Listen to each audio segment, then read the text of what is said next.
Japan के इतिहास की 10 सबसे भयावह यातनाएं, जिनमें पहला स्थान महिलाओं के लिए एक डरावना सपना माना जाता है, जिसे सुनकर रोंगटे खड़े हो जाते हैं। प्राचीन काल से ही हर सभ्यता की अपनी दंड व्यवस्था रही है, और कुछ सजाएं ऐसी थीं, जिनका नाम सुनते ही लोगों के दिल दहल जाते थे। इससे पहले हम चीन के प्राचीन यत्न दंडों और यूरोप के मध्ययुगीन दंड तरीकों के बारे में बता चुके हैं, यहाँ तक कि नरक की सजाओं पर भी चर्चा कर चुके हैं। लेकिन दुनिया के कुछ और हिस्सों में भी ऐसी यातनाएं मौजूद थीं, जो उतनी ही क्रूर और भयावह थीं, और जिनके बारे में जानना जरूरी है। आज मैं आपको जापान के प्राचीन काल की 10 सबसे निर्दयी यातनाओं के बारे में बताने जा रहा हूं। उनकी क्रूरता और विकृत प्रकृति का वर्णन करना भी कठिन है। ये यातनाएं केवल अपराध की सजा भर नहीं थीं, बल्कि इनमें गहरी लैंगिक भेदभाव और दमन की झलक मिलती है, जो उस समय के सामंती समझ में महिलाओं के साथ किए गए कठोर व्यवहार को दर्शाती है। ऐतिहासिक पृष्ठभूमि और सामाजिक प्रभाव। जापान के प्राचीन काल की ये यातनाएं अलग-थलग घटनाएं नहीं थीं। वे उस समय की सामाजिक संरचना और मूल्यों में गहराई से जड़ें जमाए हुए थीं।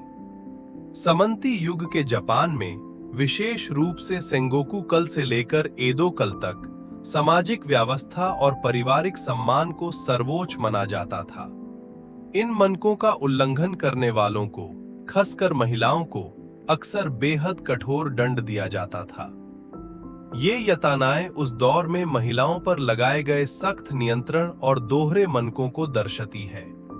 महिलाओं से पवित्रता और पूर्ण आज्ञाकारिता की अपेक्षा की जाती थी। इन अपेक्षाओं से जरा सा भी विचलन अत्यंत कठोर दंड का कारण बन सकता था। इसके विपरीत, समान व्यवहार के लिए पुरुषों को अक्सर अपेक्षाकृत हल्की सजा मिलती थी, जो गहरे लैंगिक असमानता को उजागर करता है। ये यातनाएं केवल अपराधियों को दंडित करने का साधन नहीं थीं, बल्कि सामाजिक नियंत्रण का भी उपकरण थीं। सार्वजनिक दंड और यातनाएं पूरे समाज के लिए चेतावनी का काम करती थीं, ताकि व्यवस्था और नियमों का पालन बना रहे। भय शासक वर्ग के लिए जनता को नियंत्रित करने का एक महत्वपूर्ण साधन बन गया था। 1868 में मेजी पुनर्स्थापना की शुरुआत और आधुनिकीकरण की प्रक्रिया के साथ जापान की दंड व्यवस्था में धीरे धीरे सुधार होने लगे।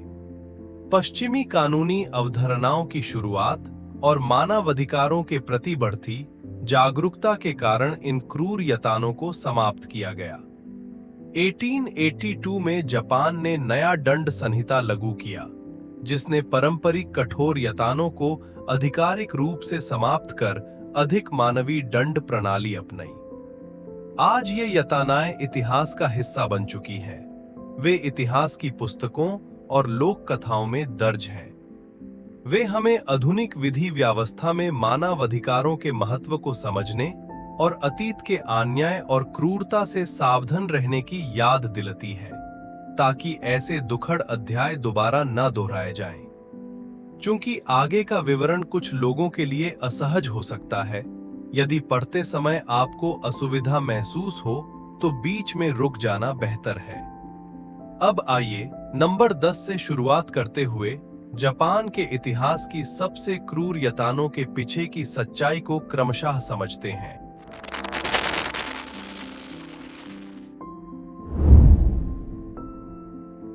ये यातना चीन की दंड प्रथा से कुछ अलग थी। चीन में दंड प्रहार के दौरान अपराधी को आमतौर पर जमीन पर लिटाकर उसकी पीठ, नितंब या पैरों पर डंडे से मारा जाता था। लेकिन जापान की दंड प्रहार विधि इससे कहीं अधिक क्रूर मानी जाती थी। महिला अपराधी को हाथ पैर फैलाकर बांध दिया जाता था। लकड़ी के ढांचे पर इस तरह जकड़ा जाता कि वो हिल भी ना सके, और फिर भारी डंडों से उसके पेट पर प्रहार किया जाता था। पेट के हिस्से में पीठ या पैरों की तरह हड्डियों का संरक्षण नहीं होता, इसलिए सीधे वार से अंदरूनी अंगों को गंभीर क्षति पहुंच सकती थी। ये दंड प्रायः सार्वजनिक स्थान पर दिया जाता था। दोषी महिला का ऊपरी वस्त्र उतार दिया जाता और उसका पेट सबके सामने खुला छोड़ दिया जाता। दंड देने वाले प्रायः बलिष्ठ पुरुष होते थे, जो विशेष रूप से तैयार लकड़ी या बांस के डंडों से अलग-अलग कोनों से पेट पर वार करते थे। हर प्रहार तीव्र पीड़ा देता था। लगातार वार से आंतरिक रक्तस्राव और अंगों को गंभीर क्षति हो सकती थी। ऐतिहासिक वर्णनों के अनुसार कई महिलाएं गर्भाशय या अन्य आंतरिक अंगों की क्षति के कारण मर जाती थीं। रक्तस्राव शरीर के विभिन्न हिस्सों से हो सकता था, जैसे मुंह, नाक और कान से खून बहना। इस यातना की क्रूरता इस बात में भी थी कि मृत्यु अक्सर तुरंत नहीं होती थी। दंडित व्यक्ति कई घंटों या दिनों तक असहनीय पीड़ा में तड़पता रहता। अंदरूनी क्षति के कारण लगातार रक्तस्राव और संक्रमण हो सकता था और अंततः कई मामलों में बहुअंग विफलता से मृत्यु हो जाती थी। कुछ लोग यदि बच भी जाते तो गंभीर शारीरिक क्षति के कारण जीवन भर अपंगता झेलते थे और सामान्य जीवन नहीं जी पाते थे। ऐतिहासिक अभिलेखों के अनुसार ये दंड 1603 से 1868 के एदो काल में विशेष रूप से प्रचलित था और मुख्यतः उन महिलाओं के लिए उपयोग किया जाता था जिन पर व्यभिचार या अविश्वास का आरोप लगाया जाता था। ये केवल शारीरिक दंड नहीं था, बल्कि एक सामाजिक चेतावनी भी था, जिसका उद्देश्य सामंती नैतिकता और पारिवारिक व्यवस्था को बनाए रखना था। यह दंड उस कल्पना से अलग था जिसमें किसी की उंगली को सिर्फ चाकू से काट दिया जाता है। वह दृश्य भले ही भयावह लगे, लेकिन इस सूची में शामिल क्रूरता उससे भी आगे थी।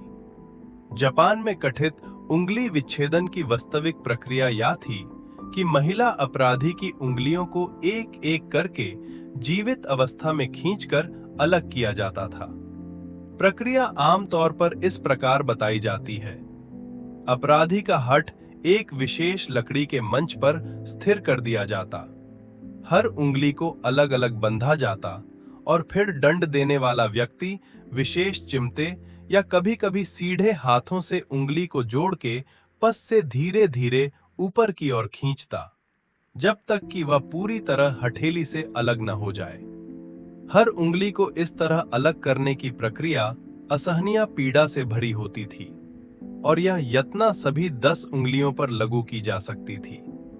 उंगलियों में अत्यधिक संख्या में तांत्रिका अंत होते हैं, जिससे वह अत्यंत संवेदनशील होती हैं। जबरान उंगली अलग करने से भारी रक्तस्राव हो सकता था। यदि समय पर रक्त को रोका न जाए तो अधिक रक्तस्राव के कारण मृत्यु की संभावना भी रहती थी। जो लोग बच जाते, उनके लिए बिना उंगलियों के जीवन अत्यंत कठिन हो जाता था। उस समय में उंगलियां खोना केवल दैनिक कार्यों को करने में असमर्थता ही नहीं दर्शाता था, बल्कि सामाजिक प्रतिष्ठा के नुकसान और स्थायी अपमान का प्रतीक भी था। समाज ऐसे व्यक्ति को अपराधी या अशुभ मान सकता था, जिससे सामाजिक बहिष्कार और अलगाव की स्थिति उत्पन्न होती थी। ऐतिहासिक विवरणों के अनुसार यह दंड 15वीं से 17वीं शताब्दी के जापान के सेंगोकू काल में विशेष रूप से प्रचलित था। इसका उपयोग केवल महिलाओं के लिए ही नहीं, बल्कि कभी-कभी पुरुष अपराधियों के लिए भी किया जाता था, विशेषकर उन पर जिन्हें जासूस या गद्दार होने का आरोप लगाया जाता था। ध्यान देने योग्य है कि जापानी अंडरवर्ल्ड में भी उंगली काटना एक प्रकार की आत्मा दंड और निष्ठा प्रकट करने की परंपरा रही है। गलती करने वाले सदस्य प्रायः स्वयं अपनी एक उंगली, सामान्यतः छोटी उंगली, काटकर पश्चाताप दर्शाते थे। नाम सुनकर यह साधारण बंध देने जैसा लग सकता है, लेकिन यह सामान्य बंधन नहीं था। इस यत्न में महिला अपराधी के पूरे शरीर को पतली इस्पाती तारों या विशेष रस्सियों से कसकर लपेट दिया जाता था और फिर एक विशेष यांत्रिक व्यवस्था के माध्यम से उन रस्सियों को लगातार और अधिक कसा जाता था। जापान की पारंपरिक रस्सी बंध कला में एक विशेष तकनीक का उल्लेख मिलता है, जिसका उपयोग इस दंड में किया जाता था। दंड देने वाले को यह भली भंती पता होता था कि किस प्रकार बंधा जाए ताकि अधिकतम पीड़ा दी जा सके, लेकिन तुरंत मृत्यु न हो। रस्सियां शरीर के विशिष्ट भागों जैसे छठी, पेट, गर्दन और अंगों के चारों ओर जटिल पैटर्न में लपेटी जाती थीं। जैसे जैसे कासव बढ़ता, हाथों की हड्डियां, पैरों की हड्डियां, पसलियां और शरीर के अन्य हिस्सों पर अत्यधिक दबाव पड़ता। दंडित व्यक्ति को पूरे शरीर पर असहनीय दबाव और सांस लेने में कठिनाई का सामना करना पड़ता था। हर सांस के साथ रस्सियां त्वचा में और धंस सकती थीं, जिससे गंभीर घर्षण और रक्तस्राव हो सकता था। इस दंड की भयावहता उसकी धीमी और नियंत्रित प्रकृति में थी। दंड देने वाला रस्सियों के कासव को नियंत्रित कर सकता था, जिससे पीड़ा की तीव्रता और अवधि तय की जाती थी। कुछ लोग कुछ घंटों में दम तोड़ देते थे, जबकि अन्य कई दिनों तक कष्ट सहते रहते थे। अंततः मृत्यु दम घुटने या गंभीर शारीरिक क्षति के कारण हो सकती थी। ऐतिहासिक विवरणों के अनुसार जापान के समंती काल में यह दंड उन महिलाओं के लिए प्रयुक्त किया जाता था जिन्हें अशुद्ध या अविश्वासी माना जाता था, और कभी-कभी उन पुरुषों के लिए भी जिन्हें गद्दार समझा जाता था। यह केवल शारीरिक यातना नहीं थी, बल्कि मानसिक अपमान का भी माध्यम थी, क्योंकि बंधे हुए अपराधियों को अक्सर सार्वजनिक रूप से प्रदर्शित किया जाता था ताकि दूसरों के लिए चेतावनी बने। कठ की बेड़ी दान, लोहे के हथौड़े से सर पर प्रहार। यह एक क्रूर और तेज निष्पादन विधि थी, जिसे जापान में लोहे का हथौड़ा दांड भी कहा जाता था। दांड के समय महिला अपराधी को एक बड़े लोहे या लकड़ी के बक्से में बंद कर दिया जाता था, जिसमें केवल उसका सर बाहर रहता था। यह बक्सा इस तरह बनाया जाता था कि उससे निकल पाना असंभव हो। एक विशेष छेद के माध्यम से सर को बाहर स्थिर कर दिया जाता था। इसके बाद जल्लद एक अत्यंत भारी लोहे के हथौड़े या बड़े लकड़ी के मोगरी का उपयोग करता था। ये औजार कई किलोग्राम वजन के हो सकते थे, जिनका उद्देश्य एक ही प्रहार में खोपड़ी को चकनाचूर करना होता था। जल्लद सर के ऊपरी हिस्से या पीछे की ओर निशाना साड़कर पूरी ताकत से वार करता था। एक भीषण प्रहार के बाद दृश्य अत्यंत भयावह हो जाता था। खोपड़ी तीव्र आघात से टूट सकती थी और तत्काल मृत्यु हो सकती थी। यह निष्पादन भले ही त्वरित मृत्यु देता था, लेकिन उसका दृश्य प्रभाव और मानसिक आघात इतना गहरा माना जाता था कि उसे देखने वाले जीवन भर उसे भूल नहीं पाते थे। ऐतिहासिक अभिलेखों में यह विधि जापान के विभिन्न कालों में दर्ज है, विशेषकर सेंगोकू काल और एडो काल के प्रारंभिक दौर में। इसे कभी-कभी दयापूर्ण निष्पादन कहा जाता था, क्योंकि मृत्यु शीघ्र आती थी और लंबी यातना नहीं होती थी। फिर भी इसकी क्रूर प्रकृति और भयावह दृश्य इसे सबसे डरावनी सजाओं में से एक बनाते थे। कई बार यह दंड सार्वजनिक स्थल पर दिया जाता था, ताकि अन्य संभावित अपराधियों के लिए चेतावनी बने। दर्शकों को पूरा दृश्य देखने के लिए बाध्य किया जाता था, जिससे भय और सामाजिक नियंत्रण का प्रभाव और गहरा हो।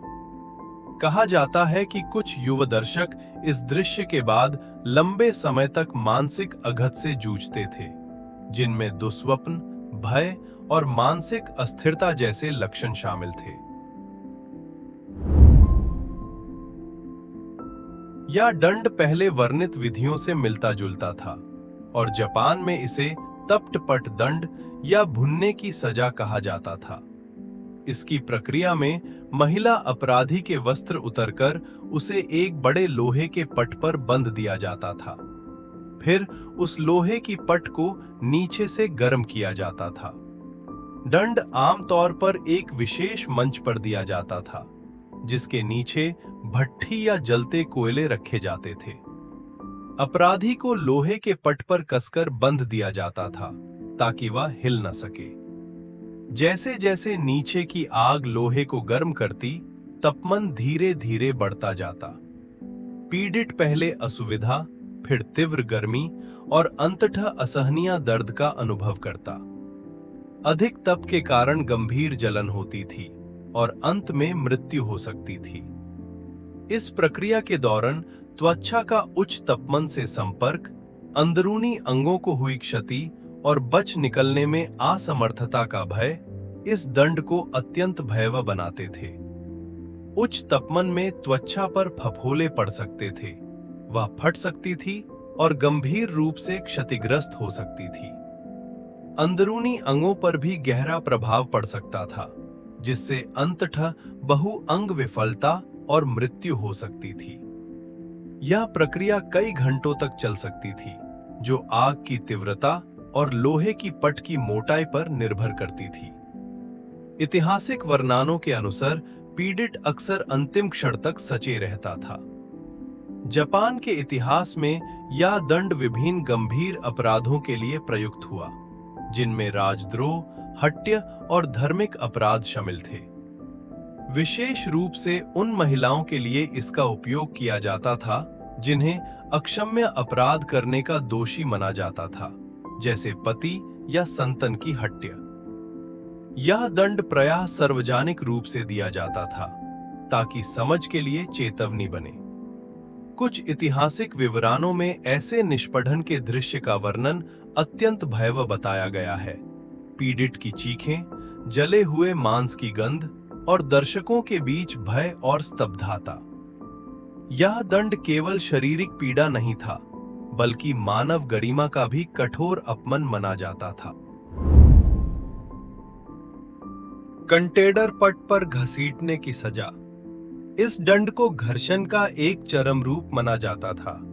जापान में इसे घसीट पट दंड भी कहा जाता था। इसमें घसीटने और नुकीले औजारों से यतना देने के तत्वों का संयोजन बताया जाता है, जिससे अत्यधिक शारीरिक क्षति हो सकती थी।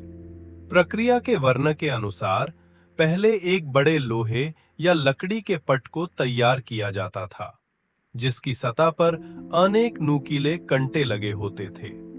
ये कंटे धातु के बने होते और इतने तेज होते कि त्वचा को भेद सकें। फिर महिला अपराधी के वस्त्र उतारकर उसे उस पट पर लिटा दिया जाता और उसके हाथ पैर बंध दिए जाते ताकि वह छूट ना सके। इसके बाद घोड़े या मनुष्यों की सहायता से उस पट को आगे पीछे घसीटा जाता, जिससे शरीर कंटों के ऊपर रगड़ता हुआ चलता। हर हलचल से नए घाव बन सकते थे और त्वचा तथा मांसपेशियों को गंभीर क्षति पहुंच सकती थी। ऐसे विवरणों में बताया जाता है कि पीड़ित व्यक्ति तीव्र दर्द के कारण चीख सकता था, लेकिन दंड प्रक्रिया जारी रहती थी। अनेक घावों से रक्तस्राव हो सकता था और पट की सतह फिसलन भरी हो जाती थी, जिससे और अधिक चोट लग सकती थी। यह प्रक्रिया कुछ मिनटों से लेकर कई घंटों तक चल सकती थी, जो दंड देने वाले की मंशा और पीड़ित की शारीरिक सहन शक्ति पर निर्भर करती थी। यदि तत्काल मृत्यु ना भी हो, तो बाद में संक्रमण और आघात घटक सिद्ध हो सकते थे। गहरे और अनेक घावों के कारण प्रभावी उपचार लगभग असंभव होता था, विशेषकर उस समय के सीमित चिकित्सीय साधनों को देखते हुए। संक्रमण से तेज बुखार, रक्त विषाक्तता और अंततः मृत्यु हो सकती थी। ऐतिहासिक उल्लेखों के अनुसार यह दंड सेंगोकू कल और एदो कल के प्रारंभिक समय में प्रयुक्त हुआ। इसका उपयोग मुख्यतः उन महिलाओं के विरुद्ध बताया जाता है जिन्हें विश्वासघाती समझा जाता था, जैसे जासूसी या शत्रु से मिली भागत के आरोप में। इसकी अत्यधिक क्रूर प्रकृति ने इसे इतिहास की सबसे भयावह सजाओं में स्थान दिया। अग्निदंड, यानी किसी इंसान को आग के हवाले कर उसे मौत के घाट उतार देना। जापान के इतिहास में इसे कज़ई हिबुरी या फुनकेगी जैसे नामों से पुकारा गया है। सजा देने का ये तरीका सार्वजनिक तौर पर सबके सामने अंजाम दिया जाता था, ताकि देखने वालों के रोंगटे खड़े हो जाएं। माना जाता था कि केवल एक बार दी गई ये भयानक सजा हजारों लोगों के मन में ये बात बैठाने के लिए काफी है कि अगर जुर्म संगीन होगा तो उसका अंत भी उतना ही खौफनाक होगा, और उस दौर में इसे एक बेहद असरदार तरीका माना जाता था। जापान में अग्निदंड का सबसे पुराना जिक्र सेइशु गुमकी नाम के ऐतिहासिक रिकॉर्ड में मिलता है। इस दस्तावेज के मुताबिक किताबाता के नोबुओ ने कैदियों को आग में जलवाकर मौत की सजा दी थी। सेनगोकू काल से शुरू हुआ ये सिलसिला ईदो काल तक आते आते एक व्यवस्थित कानून बन गया, और उस समय इसे कज़ई कहा जाने लगा। शुरुआत में इसका इस्तेमाल ईसाइयों को सजा देने के लिए किया गया था, लेकिन बाद में ये मुख्य रूप से उन अपराधियों के लिए तय कर दिया गया जो आगजनी करते थे या फिर आग लगाने की कोशिश करते पकड़े जाते थे। ईदो शोगुन की दंड व्यवस्था में साल 1742 में तैयार किए गए कुजिकाता ओसादा मेगाकी नाम के कानून के तहत मौत की सजा के 8 प्रकार तय किए गए थे, जिसमें कज़ई यानी आग से जलाकर मारना भी शामिल था। ईदो काल में कज़ई की सजा देने की प्रक्रिया कुछ इस तरह थी। अपराधी को मौत से पहले उसकी संपत्ति जब्त कर ली जाती, उसे समाज से बेदखल कर दिया जाता और पूरे शहर में घुमाया जाता था, जिसे सार्वजनिक अपमान का हिस्सा माना जाता था। शहर में घुमाने के बाद उस अपराधी को वध स्थल पर लाया जाता, जहां हिपिन कहे जाने वाले लोग उसे घोड़े से उतारकर बांस के घेरे के अंदर ले जाते और एक खंभे से मजबूती से बांध देते थे। रस्सी जलकर जल्दी न टूट जाए, इसलिए उसकी गांठों पर मिट्टी का मोटा लेप लगाया जाता था।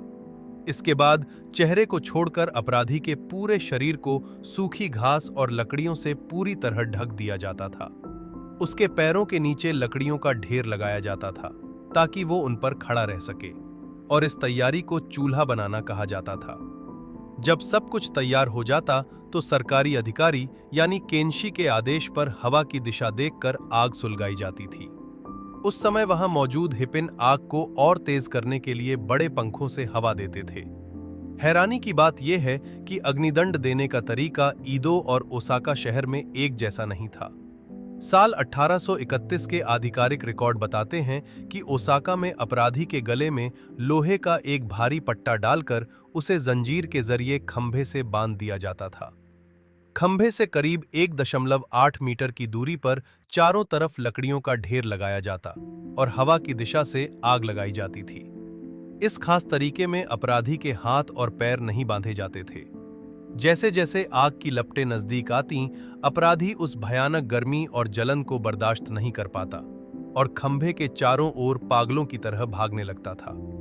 इस प्रक्रिया में अपराधी की जान निकलने में बहुत लंबा समय लगता था और वो तड़पता रहता था।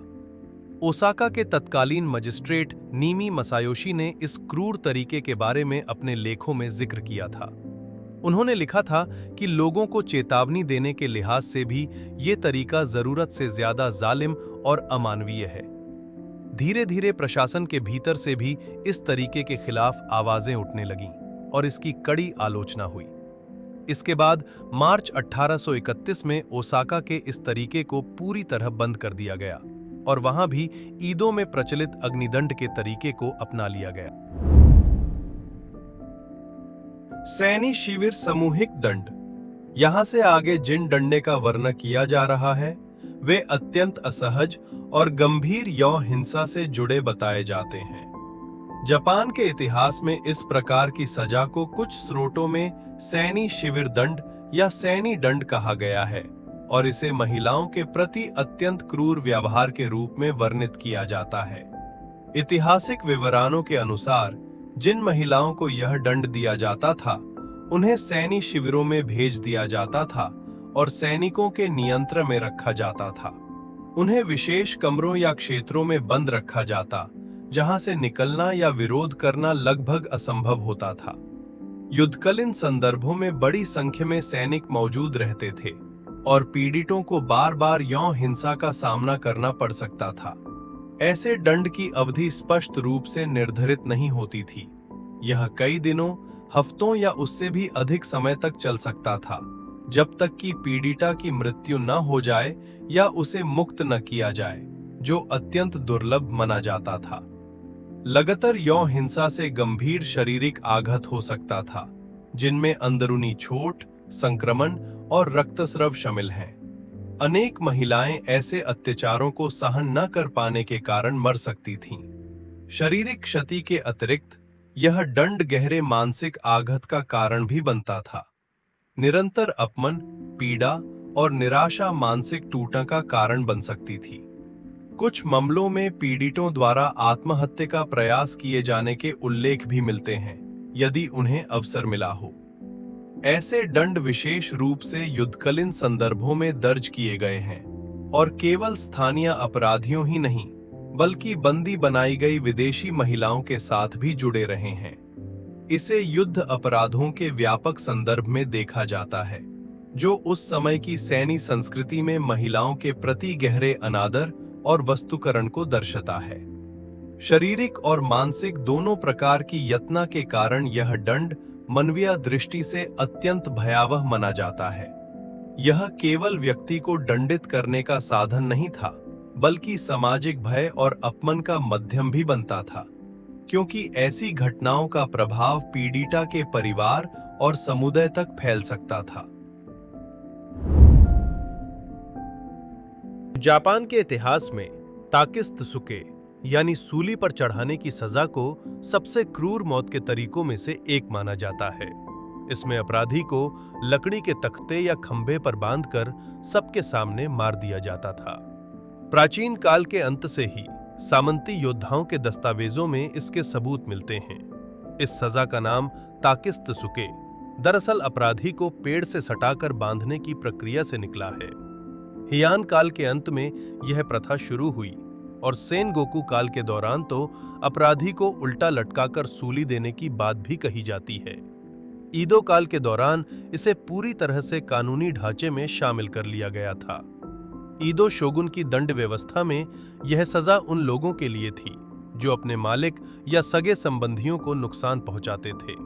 इसे मौत की तमाम सजाओं में सबसे कठोर माना जाता था। खास तौर पर ईदो काल में जब कन्फ्यूशियस की विचारधारा का प्रभाव था, तब अपने मालिकों या माता पिता जैसे बड़ों के प्रति विद्रोह करने वालों को दंडित करने के लिए इसे सबसे सही माना गया। ईदो काल में इस सजा को देने के लिए भालों का इस्तेमाल किया जाता था। सबसे पहले अपराधी के हाथ पैरों को फैलाकर उसे रस्सियों की मदद से खंभे पर बांधा जाता था।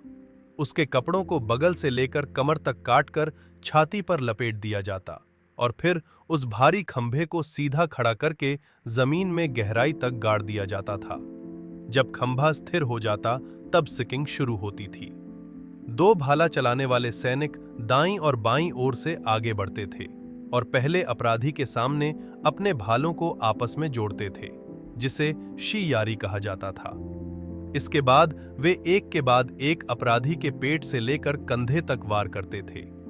भाले की नोक कंधे से लगभग 30 सेंटीमीटर बाहर निकल आती थी।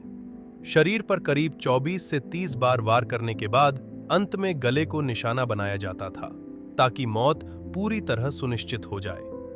मौत के बाद लाश को 3 दिन और 2 रातों तक वहीं छोड़ दिया जाता था, ताकि आने जाने वाले लोग उसे देख सकें। शरीर को भाले से पूरी तरह आर पार करने की बात को बहुत महत्व दिया जाता था।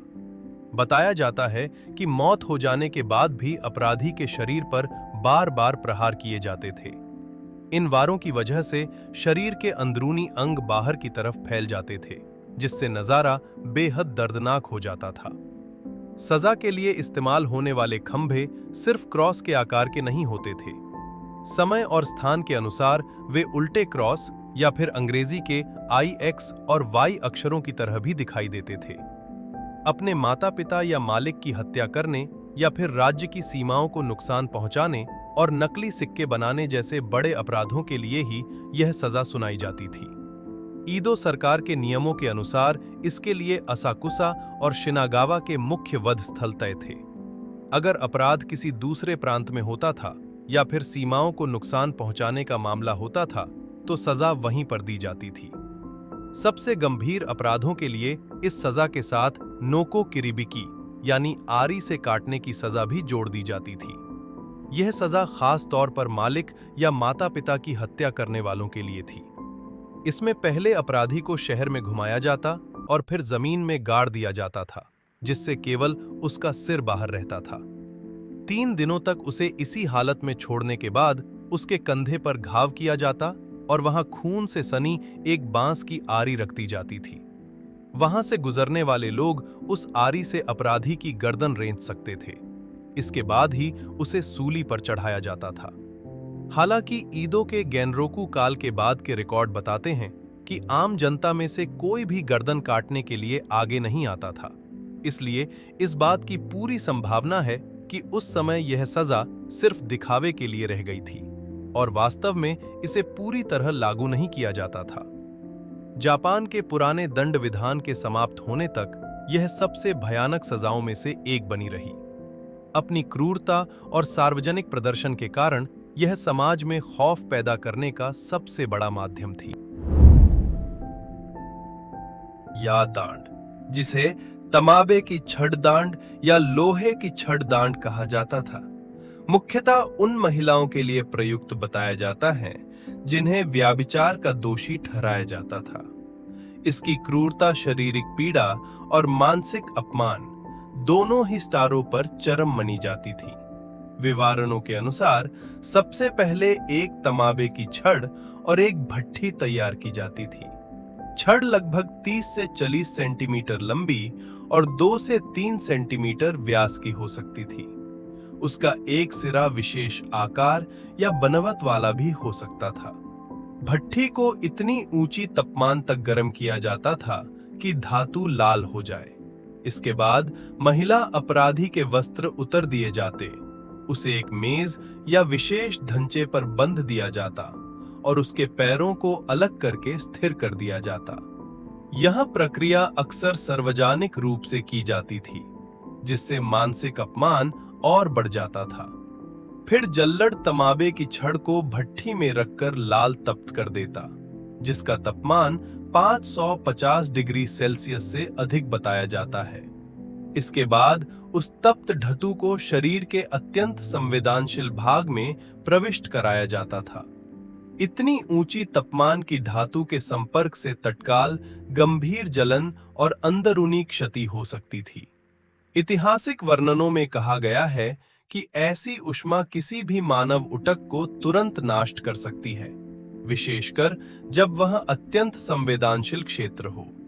ऊष्मा के कारण ऊतक तत्काल क्षतिग्रस्त हो सकते थे और अंदरूनी अंगों को भी गंभीर हानि पहुंच सकती थी। पीड़िता की चीखें अक्सर डांड का हिस्सा समझकर अनसुनी कर दी जाती थीं। स्थल पर दर्द की चीखें और तप्त धातु के संपर्क की ध्वनियां वातावरण को भयावह बना देती थीं। कुछ विवरणों में उल्लेख है कि छड़ को बार-बार गर्म कर उपयोग किया जाता था, जिससे पीड़ा की अवधि बढ़ाई जाती थी। मृत्यु प्रायः शॉक, अंदरूनी रक्तस्राव या अंग विफलता के कारण हो सकती थी और इसमें कई घंटे लग सकते थे। यह दंड यौन हिंसा, उच्च तापमान की यातना और सार्वजनिक अपमान, इन सब का संयोजन था। इसे जापान की प्राचीन दंड प्रणालियों में सबसे क्रूर और विकृत सजाओं में से एक माना गया है और इसलिए इसे सूची में प्रथम स्थान दिया जाता है। यह न केवल शरीर को अपुरानी क्षति पहुंचता था, बल्कि पीड़िता की गरिमा और मानसिक स्थिति को भी गहराई से आहत करता था। ऐसा दंड मुख्यतः उन महिलाओं के विरुद्ध बताया जाता है जिन्हें व्याभिचार या अविश्वास का दोषी माना जाता था। यह समंती समझ में महिलाओं के यौन व्यवहार पर कठोर नियंत्रण का चरम उदाहरण था।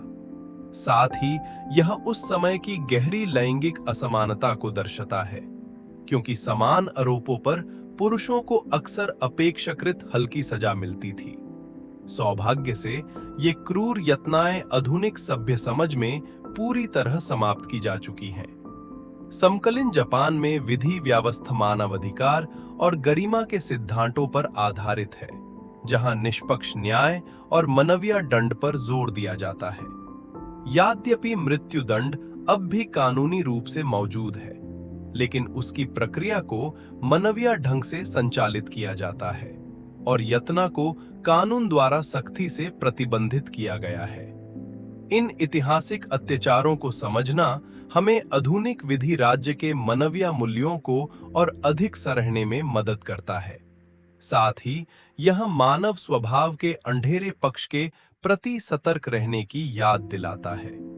इतिहास हमें सिखाता है कि किसी भी कारण से अत्यधिक हिंसा और क्रूरता को स्वीकार या उचित नहीं ठहराया जाना चाहिए।